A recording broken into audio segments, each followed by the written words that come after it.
Israel के खिलाफ Syria में बना नया प्रतिरोध संगठन। इजरायल पर रॉकेट हमले के बाद बड़ा ऐलान। वहीं दूसरी ओर मिस्र से आया हथियारों से भरा ड्रोन, इजरायल का चौंकाने वाला दावा। इसी के साथ ईरान के विदेश मंत्री की हसन नसरल्लाह की कब्र पर हाजिरी, इजरायल को खुला चैलेंज। इसी के साथ आपको बताएंगे स्पेन के कलाकारों ने इजरायली लिंक वाले इवेंट्स का किया बहिष्कार। और सबसे महत्वपूर्ण खबर, अब इजरायल को कोई नहीं चाहता, यूरोप अमेरिका में बदल गया जनमत, चौंकाने वाला सर्वे। दोस्तों इसी तरह इस वीडियो में कई खबरें हैं जो बिल्कुल आसान तरीके से बताएंगे। उससे पहले जो भी साथी हमारे इस चैनल में पहली बार आए हैं तो सब्सक्राइब जरूर करें, क्योंकि आपका सपोर्ट ही हमारी ताकत है, क्योंकि गोदी मीडिया ये खबरें नहीं दिखाएंगे। दोस्तों लेबनान के अल मयादीन अखबार के मुताबिक सीरिया में एक नया ग्रुप बना है जिसका नाम है इस्लामिक रेजिस्टेंस फ्रंट। इस ग्रुप ने इजरायल के कब्जे वाले गोलान हाइट्स की तरफ रॉकेट दागने की जिम्मेदारी ली है। ये बात सीरिया और उसके आसपास की स्थिति को काफी बदल सकती है। इस ग्रुप के लड़ाकू नेता अबू अल कासिम ने बुधवार को एक बयान में कहा कि उन्होंने मंगलवार को यह हमला किया। उन्होंने बताया कि सीरिया की जो क्रांति थी वो अब सही रास्ते से हट गई है और अब लोग इजरायल के साथ दोस्ती करने की सोच रहे हैं, जो बिल्कुल गलत है। उन्होंने इजरायल को साफ चेतावनी दी, तुम्हें अब सीरियाई गुस्सा झेलना पड़ेगा जो सिर्फ खून से ही रुकेगा। बताया गया है कि इस हमले में 2 ग्रेड रॉकेट दागे गए, जिससे गोलान के दक्षिण में सायरन बजे और धमाके हुए। सीरिया की सरकार ने इस हमले पर कुछ हद तक चुप्पी साधी है। विदेश मंत्रालय ने कहा कि उन्हें पता नहीं कि सच में रॉकेट फेंके गए हैं या नहीं, और उन्होंने कहा कि सीरिया किसी को नुकसान नहीं पहुंचाएगा। लेकिन सीरिया के विदेश मंत्री ने एक यूरोपीय अधिकारी के साथ प्रेस कॉन्फ्रेंस में ये बात जरूर कही कि इजरायल ने जो सीरिया पर हमला किया है ये अंतर्राष्ट्रीय कानून का उल्लंघन नहीं, ये सीरिया को सीधे तौर पर उकसाने वाला कदम है। दोस्तों इस्लामिक रेजिस्टेंट फ्रंट के नेता महमूद मुवाल्दी ने बताया कि ये ग्रुप सीरिया की सरकार के खिलाफ है। उन्होंने कहा कि उनका मकसद इजरायल को यह साफ संदेश देना है कि हम यहाँ हैं और अगर तुम हमारी ज़मीन पर आए तो हम तुम्हें आग लगा देंगे। मुवाल्दी ने यह भी बताया कि यह ग्रुप अभी किसी दूसरे हथियारबंद समूह के साथ मिलकर काम नहीं करता, लेकिन कई छोटे छोटे गुट अब इनके साथ जुड़ रहे हैं। उनका कहना है कि उनका मकसद सिर्फ बाहर वालों से लड़ना नहीं, बल्कि एक नया और मजबूत सीरिया बनाना भी है। उन्होंने कहा, हम उन लोगों की आवाज़ है जो सीरिया में चुप बैठे हैं, लेकिन उनकी ताकत बहुत बड़ी है। वहीं दूसरी ओर मंगलवार को इजरायली फौज ने दावा किया कि उन्होंने मिस्र से उड़कर आने वाले एक ड्रोन को मार गिराया जो हथियार और गोलियां लेकर आ रहा था। अनादुलु एजेंसी के मुताबिक ये ड्रोन इजरायली सरहद पार करके दाखिल हुआ था, जिसे फरान ब्रिगेड की निगरानी टीम ने पकड़ लिया और फौरन गिरा दिया। इजरायली आर्मी का दावा है कि जब उनकी टीम ने ड्रोन की तलाशी ली तो उसमें से 11 लंबे हथियार और गोलियां बरामद हुई। उन्होंने इसका एक फोटो भी जारी किया है जिसमें यह हथियार और गोलियां दिखाए गए हैं।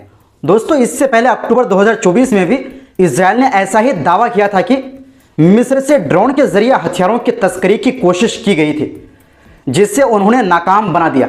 लेकिन अब तक मिस्र की सरकार ने इस दावे पर कोई भी बयान नहीं दिया है।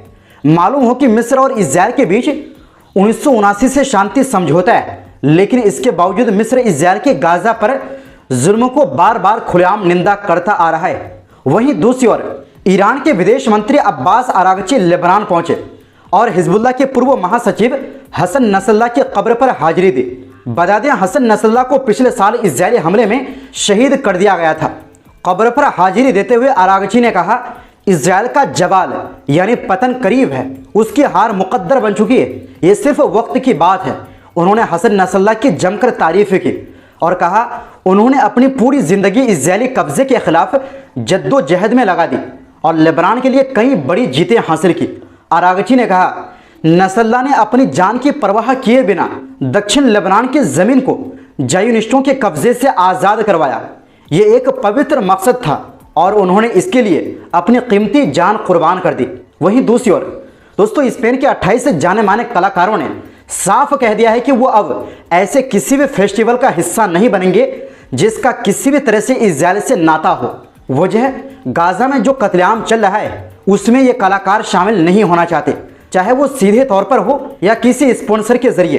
दोस्तों ये पूरा मामला बार्सिलोना में 12 से 14 जून को होने वाले सोनार म्यूजिक फेस्टिवल से जुड़ा है। इस फेस्टिवल के स्पॉन्सर है एक इन्वेस्टमेंट कंपनी KKR, जिसका नाम सामने आया है कि यह कंपनी उस प्रोजेक्ट में पैसे लगाती है जो इजराइल के कब्जे वाले इलाकों में अवैध बस्तियां बना रही है। अब कलाकारों ने कहा है कि अगर हम ऐसे इवेंट्स में हिस्सा लेते हैं तो मतलब हम भी उस जुल्म का हिस्सा बन जाते हैं जो फिलिस्तीनियों पर ढाया जा रहा है।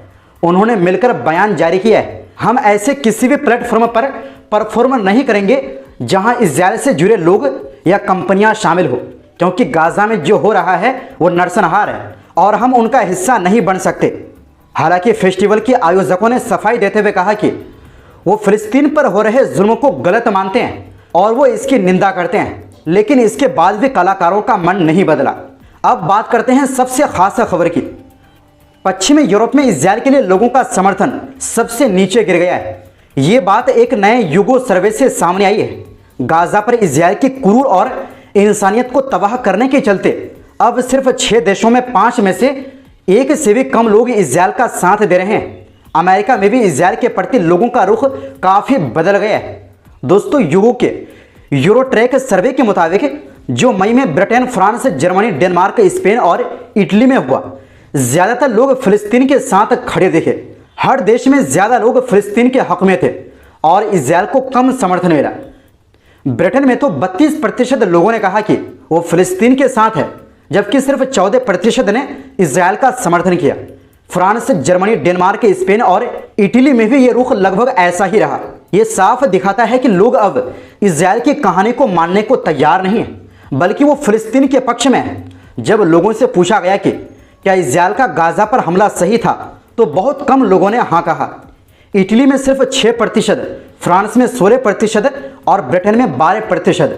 साथ ही अधिकांश लोगों का मानना है कि भले ही इजराइल को अपनी सुरक्षा के लिए कदम उठाने का हक है, लेकिन उसने ज़्यादा आगे जाकर मासूम लोगों को नुकसान पहुंचाया है। जर्मनी में 40% और इटली में 29% लोगों ने यह कहा है। दोस्तों गाजा में इस संघर्ष ने तबाही मचा रखी है। 7 अक्टूबर से अब तक 54,000 से ज़्यादा फिलिस्तीनी मारे गए हैं, जिनमें बहुत सारे बच्चे और महिलाएं भी शामिल हैं और 1,20,000 से ज़्यादा घायल है।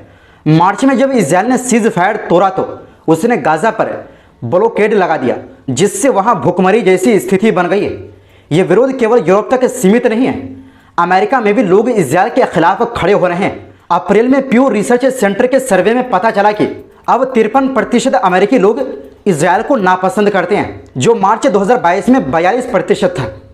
दोस्तों ये जो बदलाव हो रहा है ये बहुत बड़ी बात है, क्योंकि ये वो देश है जो पहले तक इजराइल का पूरा समर्थन करते थे। अब वो देश भी इजराइल से मुंह मोड़ रहे हैं, उनकी कड़वी सच्चाई को समझने लगे हैं। वैसे इस पूरी रिपोर्ट पर आपकी क्या राय है, अपनी राय कमेंट बॉक्स में ज़रूर दें। फिलहाल के लिए इस रिपोर्ट में बस इतना ही, और हमारी सपोर्ट के लिए हमारे इस नए चैनल को सब्सक्राइब करें, और अगर आप भी जुल्म के खिलाफ हैं तो हमारा साथ दें। वीडियो को लाइक शेयर ज़रूर करें। बहुत बहुत शुक्रिया। खुदा हाफिज़।